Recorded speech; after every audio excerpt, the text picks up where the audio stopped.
ఈ ఎమర్జెన్సీకి సంబంధించి చంద్రబాబు నాయుడు గారు శ్రీరంగ నీతులు చెప్పడం ఏంటి? ఎమర్జెన్సీ వచ్చి నేటికి సుమారుగా 50 సంవత్సరాలని మాట్లాడుకున్నాం మనం 1975లో. అసలు చంద్రబాబు గారి రాజకీయ కెరియర్ ఎప్పుడు మొదలైంది అనేది ఒకసారి మనం గమనించాలి. ఈ సందర్భంగా ఏ పార్టీలో మొదలైంది ఒకసారి గమనించాలి మనం.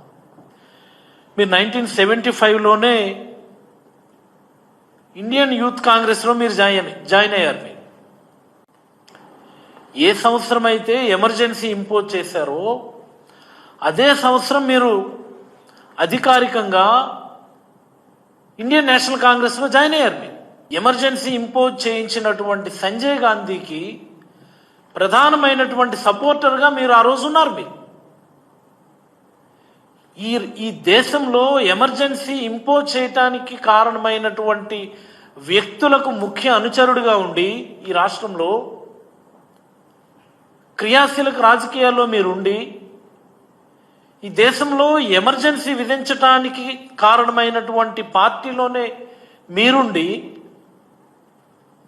ఈరోజు ఎమర్జెన్సీకి వ్యతిరేకంగా మీరు మాట్లాడడం చాలా హాస్యాస్పదం. 2019 ఎన్నికలకు ముందు అవుట్ అండ్ అవుట్ కాంగ్రెస్ పార్టీతో అలయన్స్లో ఉన్నారు కదా.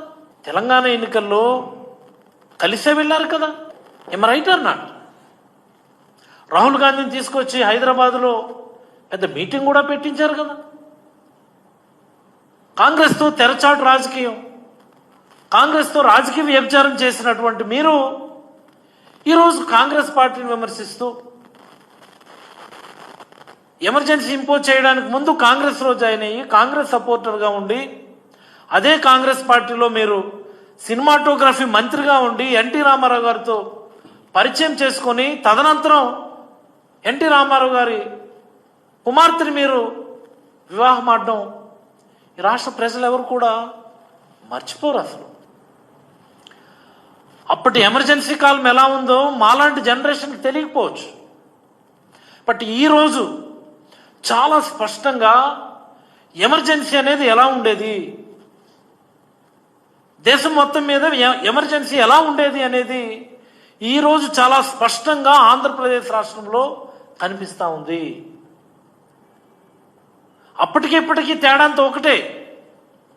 ఆ రోజు ఎమర్జెన్సీ అని డిక్లేర్ చేశారు, ఈరోజు డిక్లేర్ చేయలేదు. That is the only difference.